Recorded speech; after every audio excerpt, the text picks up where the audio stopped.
오늘 읽어드린 말씀 중심해서 화목한 가정이라는 제목의 말씀을 드리고자 합니다. 우리가 새해를 맞이하고 또 많이 결심도 하고 결단도 하고 그렇게 했는데 또 지나오고 나니까 좀 험한 시절을 또 보내고 있다. 아무 생각 없이 지내왔던 또 시간들도 있다. 날들도 있다 생각할 때에 음력으로 새해를 또 하나님 허락해 주셨으니 새로운 각오를 가지고 우리 이 한 해 잘 살아 드릴 수 있기를 바랍니다.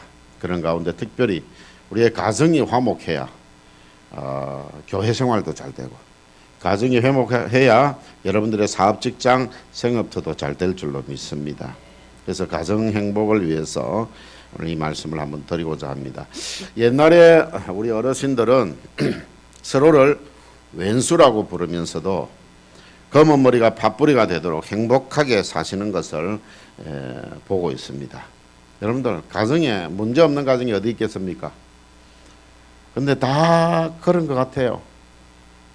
때로는 참 원수 같고 그러다가 또 가족이니까 서로 사랑하고 위로해주고 격려해주고 그렇게 살아가는 것이 이게 가정인데, 그런데 요즘은요 사랑한다는 말을 밥 먹듯이 고백하는데도 불구하고 이혼율이 점점 높아가고 있습니다.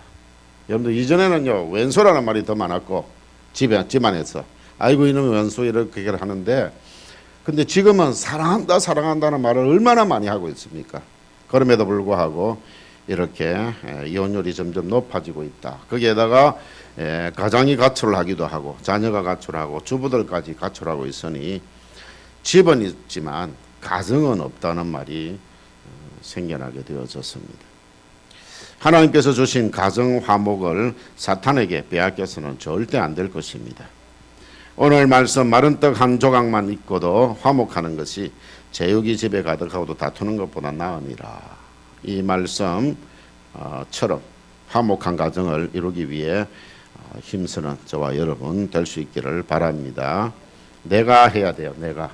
저 사람이 아니고 내 아내가 내 남편이 아니고 내 자식이 내 부모가 아니고 내가 해야 된다. 자, 그러면 화목한 가정을 이루기 위해서는 첫째로 하나님을 경외해야 합니다. 하나님을 경외하는 가정이 되어져야 돼요. 시편 127편 1절에 보면 여호와께서 집을 세우지 아니하시면 세우는 자의 수고가 헛되며 여호와께서 성을 지키지 아니하시면 파수꾼의 끼어 있음이 헛되다, 그렇게 했습니다. 여호와께서 집을 세우셔야 된다 하는 말씀. 그리고 시편 128편 1절에서 4절에 보면 여호와를 경외하며 그 길을 걷는 자마다 복이 있도다. 네가 네 손이 수고한 대로 먹을 것이라. 네가 복되고 형통하리로다. 내 집 안방에 있는 내 아내는 결실한 포도나무 같으며 내 식탁에 둘러앉은 자식들은 어린 감람나무 같으리로다. 여호와를 경외하는 자는 이같이 복을 얻으리로다. 하나님을 경외하면 이 가정에 복이 주어진다는 겁니다. 네가 손으로 수고한 대로 먹을 것이다. 그 직장 사업터가 잘 된다는 말이에요. 그리고 또 내 집 안에 있는 내 아내는 결실한 포도나무 같아. 여러분들 포도나무 보세요. 그 결실한 포도나무를 보십시오. 얼마나 풍성합니까? 알알이 맺혀져 있는 포도알맹이들을 보십시오. 아내는 그런 사람이 되어질 것이다. 이전에 지금도 뭐 그렇지만 이전에 중동으로 많이 나갔어요. 중동으로 일을 많이 나갔는데 거기에서 돈을 다 보내줘 가지고 아내가 그것을 관리를 하는데, 어느 가정은 관리를 잘 해가지고 그 남편이 돌아왔을 때에 사업을 할 수 있도록 그렇게 되어진 가정이 있는가 하면, 어느 가정은 그 돈 가지고 아내가 바람이 나서 그렇게 돈을 다 탕해버리고 돌아와서 보니 빚만 잔뜩 져 있는 그런 상황이 되어져 버린 그런 경우들도 보았습니다. 아내가 결실한 포도나무 같아야 되는데 그렇지 못할 때도 있다는 말이에요. 하나님을 경외하면 아내는 결실한 포도나무 같다. 그리고 자식들은 어린 감람나무 같다 그랬어요. 이 감람나무는 열매라든지 잎사귀라든지 뿌리라든지 뭐 모든 것이 가지라든지 나무 둥치라든지 버릴 게 하나도 없습니다. 그래서 그 자녀가 이 땅 위에 살아가면서 버릴 것이 없는 사람, 그런 사람이 되게 하는 것이 바로 여호와를 경외하는 자가 이같이 복을 얻으리로다라고 했습니다. 여러분들 가정이 행복하려면 하나님께 은혜를 입어야 합니다. 가정 행복은 하나님께 달려있기 때문입니다. 가정을 세우는 분은 하나님이시기 때문입니다. 그렇기 때문에 가정이 행복하려면 하나님께 은혜를 입어야 하는 것입니다. 여러분 룻기에 보면은 엘리멜렉의 가정이 경제적인 문제로 베들레헴을 떠나 모압이라는 곳으로 이주를 합니다. 그런데 10년 후에 10년이 지나고 나니까 가장도 죽고 두 아들도 죽었습니다. 결국 나오미하고 며느리 둘만 남았어요. 그때 나오미가 깨닫습니다. 이곳이 복의 자리가 아니구나. 하나님이 계신 자리가 아니구나. 그걸 깨닫고 베들레헴으로 다시 돌아갑니다. 큰 며느리는 자기 고장에 남고 둘째 며느리는 너도 여기 남아서 너 나라 사람하고 결혼해서 살아라 그러는데도 아니요. 어머니가 가는 곳에 나도 가고 어머니가 믿는 하나님 나도 믿겠다고 해서 따라갑니다. 그래서 베들레헴으로 올라갔을 때 하나님의 은혜가 있는 하나님의 집이라고 하는 이 베들레헴에 올라갔을 때 복이 임하기 시작했습니다. 그리고 육체적으로도 복을 받고 경제적으로도 복을 받고 무엇보다도 구속사적으로 예수님의 조상이 되는 복을 받게 되어집니다. 이방 여인의 몸에서 쭉쭉쭉쭉 내려가서 바로 예수 그리스도가 나시게 되어졌다는 말이에요. 내가 늦게 예수 믿고 우리 집이 옛날에 불교 믿고 막 그렇게 해가지고 우리는 복받기 걸렀습니다. 아니요. 이방 나라 이 여인이 하나님을 믿고 그가 이런 복을 받게 되어진 것입니다. 사람은 영적인 존재이기 때문에 영적 만족이 없이는 행복할 수 없습니다. 아담 하와가 에덴 동산에서 하나님의 은혜를 입는 동안에 행복했지요. 그런데 하나님의 은혜가 떠난 다음에는 그들이 범죄하고 하나님의 은혜가 떠난 다음에는 불행했습니다. 그리고 땅에 미움과 공포가 지배하게 되어진 것이지요.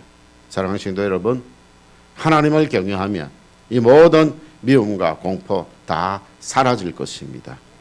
그리고 하나님께 은혜를 입고 영적으로 만족을 누리게 되어질 것입니다. 그렇게 될 때 화목한 가정, 행복한 가정을 이룰 수 있습니다. 2020년 이 한 해 하나님을 경외합시다. 하나님을 잘 섬깁시다. 하나님 경외하는 것은 첫째로 예배하는 것이고 여러분들 기도하고 말씀 생활하는 것이고 하나님의 뜻대로 이웃을 사랑하고 살아가는 그런 삶입니다. 그런 삶을 살아감으로 하나님께 은혜 입고 영적으로 만족을 누림으로 화목한 가정, 행복한 가정을 이루시길 축원합니다. 두 번째로 자기 위치를 잘 지키고 잘 감당해야 합니다. 에베소서 5장 33절에 보면 각각 자기 아내 사랑하기를 자신같이 하고 아내도 자기 남편을 존경하라 그랬습니다.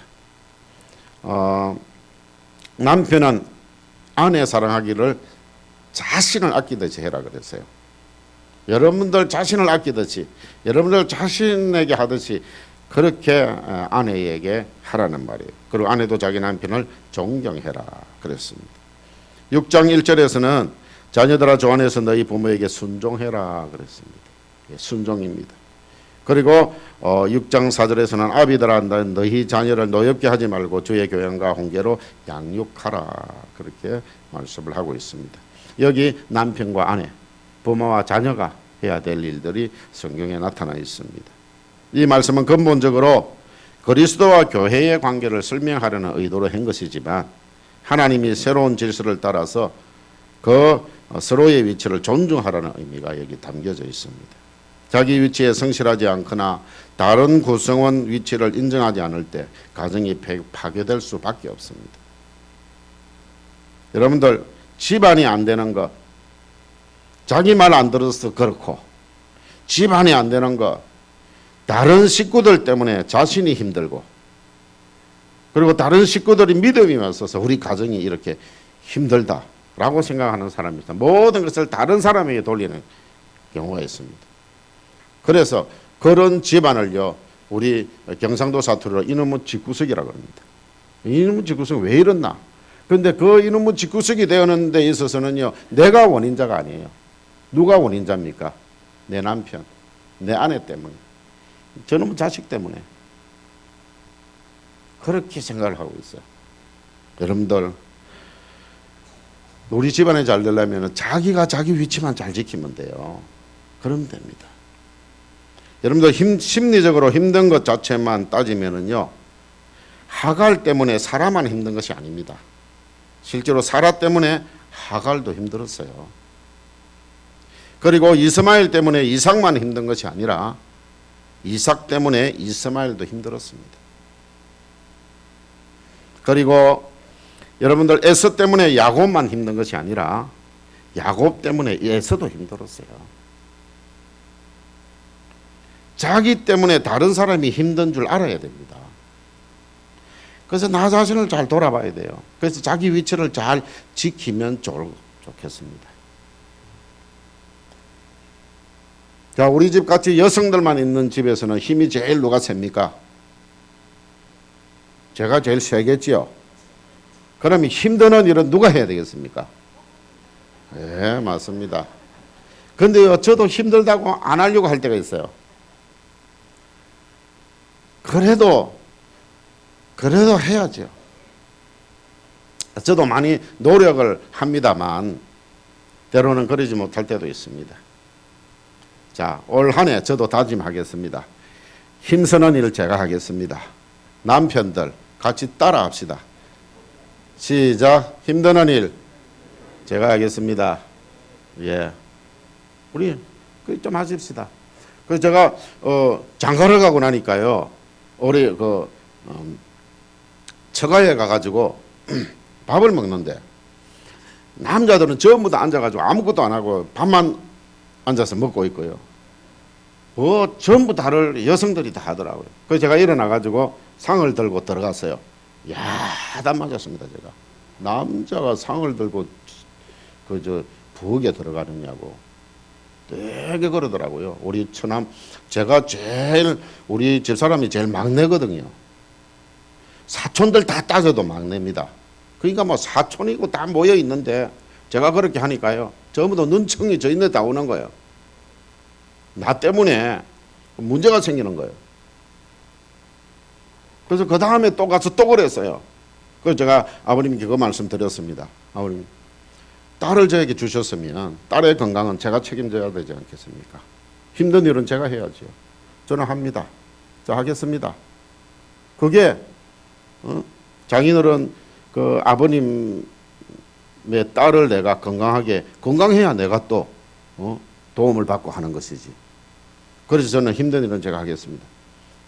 한 3번째 되니까요, 야들은 너 뭐하노? 신서방 같이 상 들고 안 가고 그러시더라고요.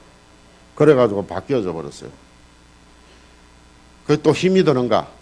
그 상에다가 바퀴 달아가지고요, 바퀴를 밀고 가는 거예요. 막 이렇든 저렇든 어쨌든 여성들을 편하게 하고 그 힘든 것은 남성들이 할 수 있도록 그렇게 해나가는 거. 여러분들 가정에서 남편만 그렇게 또 해줘도 얼마나 좋습니까? 얼마나 좋아요. 불화하는 가정의 특징은요, 자기 위치를 잘 감당하지 않는다는 것입니다.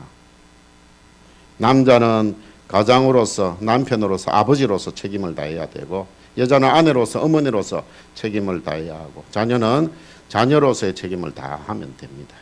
자기 위치에 대한 의무와 책임은 감당하지 아니하고 권리만 주장한다면 가정 공동체는 건강할 수가 없다는 사실이에요.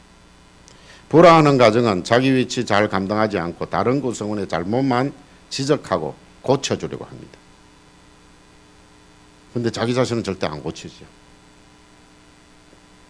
그러면 이제 서로 불화하는 거예요. 잘못된 것만 자꾸 지적하는 거예요. 잘못된 것만 자꾸 그게 아니라 잘한 것 있으면 칭찬해주고 때로는 존중해주고 그렇게 해주면 되는데, 여러분들 아내는 남편의 위치를 존중하시기를 바랍니다. 그리고 아내가 가장인 남편을 존중하면 다른 사람도 존중을 하게 되어집니다. 내가요, 여러분들의 가장, 여러분들의 남편을 여러분들이 무시하면 다른 사람도 무시합니다.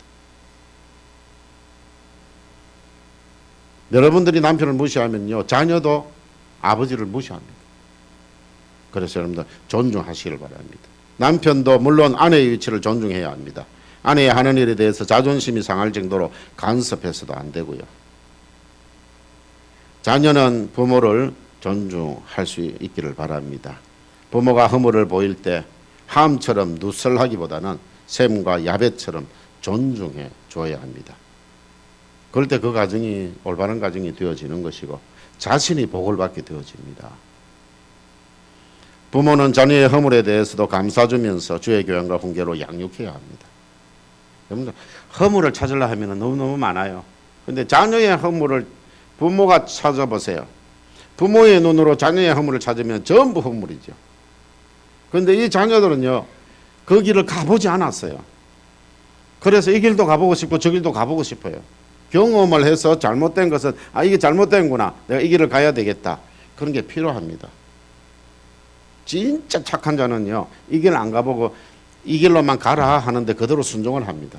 그래서 성공하는 자녀도 있습니다. 근데 너무 그렇게 살다 보니까 우물안 개구리라, 온실 안에 화초라, 밖에 나가면은요 아무 일도 못하는 거예요. 그런 경우들이 생길 수 있습니다. 때로는 자유를 주고 경험하도록 해 봐야 되는 거예요. 그런데 자녀가 저 길로 가면 저 집안에서 하는 일입니다. 집안에서 저렇게 하면 다시 저거 가져올 건데 싶어도 그냥 놔두세요. 가져갔다가 이게 아니구나 싶어도 다시 가져오면은요, 이리로 가면 안 되는, 이렇게 해야 되는구나 깨달을 수 있습니다. 스스로. 그래서 때로는 그렇게 해야 돼요. 자녀들은 그렇게 하면서 자라는 거죠. 사랑하는 성도 여러분, 가정에서 자기 위치를 잘 감당하고 다른 구성원의 위치를 인정하고 존중해 주므로 화목한 가정, 행복한 가정 이루시길 축원합니다. 마지막으로 순종에 대해 말씀을 드리고 말씀을 마치려고 합니다. 여러분들, 화목하고 행복한 가정 되기 위해서는 순종해야 됩니다. 자, 순종은 누가 누구에게 하는 겁니까? 아래 사람이 위 사람에게 순종하는 것이지요. 대부분 그렇게 생각하지 않아요. 아니요. 위 사람도 아래 사람에게 순종할 수 있습니다. 제가 그걸 오늘 말씀드리고자 합니다. 순종이란 복종이 아니라 들어주는 것이고 경청해 주는 것입니다. 자, 부모님께 순종해 봅시다. 올 한 해. 자, 부모님께 어떻게 순종할까요? 부모님께서 훈계하실 때가 있어요. 그걸 잘 경청하시기를 바랍니다. 그리고 또 똑같은 말씀을 반복하실 때가 있어요. 연세가 들어가시면서 똑같은 말씀을 반복하셔요. 이제는 좀 더 그래 되면은요, 똑같은 말씀을 똑같은 자리에서 10번이고 20번이고 하십니다. 내가 이 말 했지 해놓고 또 합니다. 그래 잊어버려요. 그렇게 합니다. 제가 화장실 갔다 오면은요, 아이고 우리 신목사 왔나, 우리 어머니 그러셨어요. 잠시만 눈이 안 보였다가 보이면은 아이고 또 왔느냐고 그렇게 해요. 아까 제가 왔잖아요. 아까 왔나 그렇게 해요. 이제 그렇게 되는 거예요. 그럴 때조차도 어머니가 똑같은 말씀을 하셔도 여러분들 들으시기를 바랍니다. 들어주세요. 그런데 그렇지 않는 자녀들이 있어요. 엄마는 아까도 그 말 해놓고 또 그래요. 정신을 어디에 팔고 있어요? 정신이 없으니까 그러는 거잖아요. 그 정신이 있으려고 한다고 됩니까 그게? 그게 안 되는 거거든요. 그러면 10번이고 20번이고 들어서 듣는 돼요. 전화할 때도 보면 똑같은 말씀을 하세요. 어머니 이렇습니다. 저렇습니다. 우리 간이는 이렇고 우리 한이는 이렇고 그렇게 이야기합니다. 예, 집사람은 이렇고 저렇고 이야기를 또 해요. 그 이야기 한참 하다 보면 앞에 했던 이야기 뒤에 가면 또 다시 합니다. 그래서 또 다시 대답을 해줘요. 그럼 본인이 나중에 가서는 좀 시간이 있어서 내가 아까 또 이야기했지. 그래. 들어주는 것. 그것만 해도 효도입니다. 때로는 잔소리를 합니다. 진짜 잔소리요. 잔소리를 우리가 듣는 것이 아니라 잔소리를 할 때가 있어요. 그럴 때도 부모님 말씀 경청해 드리시기를 바랍니다. 이게 순종이에요. 순종. 그 다음에 남편과 아내에게 순종을 해봅시다. 여러분들 남편이나 아내가 여러분들에게 쓸데없는 소리 할 때 많이 있지요. 너무 크게 대답하면 또 그러니까 그냥 속으로 대답하시고 쓸데없는 소리를 해도 하던 일을 잠시 멈추고 쓸데없는 소리 들어주는 것이 순종입니다. 남편은 쓸모있다고 생각하고 아내는 쓸모있다고 말을 합니다. 그러면 그렇다 하더라도 들어주세요. 그게 순종입니다. 그러면 여러분들 자녀에게 순종할 수 있을까요? 자녀들이 부모님처럼 세상 아직 살아보지 못해서 철없는 소리를 할 때가 있습니다. 그럴 때도 하던 일을 잠시 멈추고 철없는 소리라도 들어주는 것이 순종입니다. 그리고 자녀들이 이것 좀 해달라고 그러면은 잠시 내가 하던 일을 멈추고 자녀의 말을 들어주십시오. 지금 내가 바쁘게 하는 건 안 보이나? 기다려라. 그래 놓고 한참 기다립니다. 근데 자녀는요, 이거 굉장히 급한 일이에요. 빨리 좀 해줬으면 좋겠는데. 부모는 하면은 금방 하는데, 자녀는 지혜가 없어서 잘 하지를 못해요. 힘이 없어서 하지를 못해요. 이거 좀 해달라고 하면은 내가 하던 일을 잠시 멈추고 그 일을 들어주고 이 일을 하면은 보세요. 자녀들은 이 일을 하려고 하면은 몇 시간 걸리는데 부모는 가서 1, 2분만 하면 할 수 있는 일이 있단 말이에요. 그럼 내가 잠시 멈추고 1, 2분만 해주면 이 자녀가 한두 시간 안 기다려도 되는 거예요. 그렇게 해주자는 말이에요. 그렇게 좀 들어주자는 말입니다. 여러분들 훗날 돌이켜보면 부모님의 말씀이 잔소리가 아니라 자녀들을 걱정하고 염려하고 사랑하는 마음에서 우러나오는 말씀인 것을 알게 될 것입니다.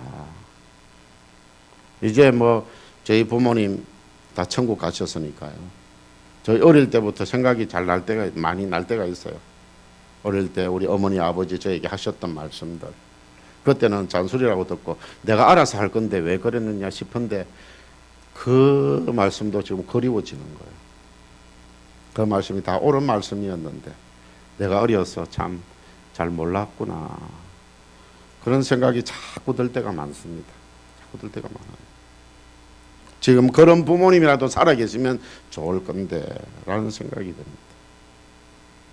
여러분들 그리고 부부 사이에 쓸데없는 소리라고 치부해버린 말들도 곱새겨 보면 다 나를 위한 말들이고 쓸데있는 말들이 너무 많이 있다는 사실도 알게 되어질 것입니다. 그냥 듣고 하는 말씀을 한번 곱새겨 보십시오. 그러면 다 영양분이 되는 말씀이 될 수 있는 겁니다. 그리고 여러분들 자녀들이 하는 말도 늘 철없는 말만 하는 것이 아닙니다. 어른을 부끄럽게 하는 말들도 있고요. 점점 철이 들어가면서 어른스러운 말로 발전해가는 것을 보게 되어집니다. 와, 언제 저렇게 어른스러워졌지? 그럴 때가 있습니다. 그래서 여러분들 좀 들어주십시오. 들어주고 여러분들이 잠시 하는 일을 멈추고 들어주고 그리고 필요한 것 있으면 제공해주고 그렇게 해줄 수 있기를 바랍니다. 사랑하는 성도 여러분, 하던 일을 멈추는 훈련 한번 해봅시다. 내가 하던 일, 나는 내가 가장 소중한 일을 하고 있다고 생각하지만 그러나 상대 내 가족 중에 특히 내 자녀가 지금 이 시간에 이 일은 좀 해주면 좋겠는데 아니면 이 일을 할 수가 없으니까 어머니가 아버지가 기다리라 할 때까지 때로는 잊어버립니다. 잊어버리고 그냥 가만히 있어요. 그래서 자녀는 방에서 기다리고 있는 거예요. 아무것도 하지도 못하고. 좀 도와주시면 좋겠는데 1시간이 지나고 가서 이야기하면 나무라기만 하니까 그래서 기다리고 또 기다리고 그러다가 한두 시간 지나고 나면 기억이 나요. 들어가 보면 울고 있는 거예요. 왜? 나는 할 수 없는데 부모님이 도와주시면 금방 할 수 있는데 아무것도 하지 자기는 능력이 없어서 못하니까 여러분들 하던 일을 멈추고 잠시 들어가서 여러분들은 1, 2분 또는 1, 20분만 해주면 이 아이는요 1시간, 2시간, 10시간 해도 못하는 일들을 여러분들이 해줄 수 있잖아요. 잠시 하던 일을 멈추는 훈련을 좀 합시다. 좀 하십시다. 그래서 뭐 아내가, 남편이, 자식이 뭐 좀 해달라 그러면 그냥 핑계 대면서, 핑계라고보다는 내가 소중하다고 생각하는 일이 있습니다. 그러나 그 일도 좀 상대방의 소중한 일을 위해서 좀 멈추고 상대방의 것을, 또 여러분들 자기도 할 수 있는 일인데 왜 내보고 시켜 그러지 말고, 뭔가 자신이 할 수 없는 상황이기 때문에 저렇게 나에게 부탁을 하겠지. 그리고 잠시 하는 일을 멈추고 들어줄 수 있기를 바랍니다. 이거 훈련 좀 잘하면 좋겠어요. 저는 그 훈련을 몇 해 전부터 하고 있습니다. 제가 몇 해 전에 이 말씀을 여러분들에게 똑같이 전했습니다. 그때부터 제가 순종하자, 집에서 순종하자. 그래서 누가 나에게 부탁하면 내가 하던 일을 멈추고 해주자. 그렇게 지금 많이 하고 있습니다. 하고 있어요. 여러분들 하던 일을 멈추는 훈련 좀 합시다. 그래서 서로의 말을 잘 들어주고 필요에 따라서 도와주고 배려해줌으로 화목한 가정, 행복한 가정 이루시기를 축원합니다. 결론을 맺겠습니다. 여러분 가정이 하나님을 경외함으로 신앙의 정체성을 먼저 가질 수 있기를 바랍니다. 우리는 하나님 섬기는 가정이다. 예수 그리스도를 모신 가정이다. 임마누엘 하나님 모신 가정이다. 우리는 예수님이 우리 가정의 주인이시다. 예수님이 우리 가정의 가장이시다. 그런 가정 될 수 있기를 바랍니다. 그리고 여러분 가정을 나 중심의 이기적인 평안을 누리는 수단으로 생각하지 맙시다. 나만 평안하려고, 나만 편하려고 하는 그런 가정 되지 맙시다. 상대방이 잘 해줌으로 말미암아 나만 편하면 되는 가정이 아니라 내가 좀 불편하더라도 우리 가족이 평안한 가정, 그런 가정 만들 수 있기를 바랍니다. 하나님께서 친히 우리에게 배우자를 주셨습니다. 부모를 주셨고요, 자녀를 주셨습니다. 서로를 존중하셔서 서로의 잠시 하던 일을 멈추고 서로의 말을 경청해주는 그 순종, 필요를 채워주는 그런 순종의 생활을 하실 수 있기를 바랍니다. 우리 원래교회 성도들의 가정이 임마누엘 예수님을 주인으로 모신 가정이 되고 자기 위치를 잘 지키고 감당하면서 서로를 존중하고 순종함으로 화목한 가정, 행복한 가정 이루시길 축원합니다. 기도하시겠습니다. 하나님 아버지, 고맙고 감사합니다. 우리 원래교회 성도들의 가정이 임마누엘 예수님을 주인으로 모신 가정, 자기 위치를 잘 감당하면서 서로를 존중하고 잠시 멈추어서라도 서로를 순종함으로 말미암아 화목한 가정을 이루게 하여 주시옵소서. 예수님 이름으로 기도드리옵나이다. 아멘. 말씀을 생각하시면서 우리 559장 찬송하겠습니다.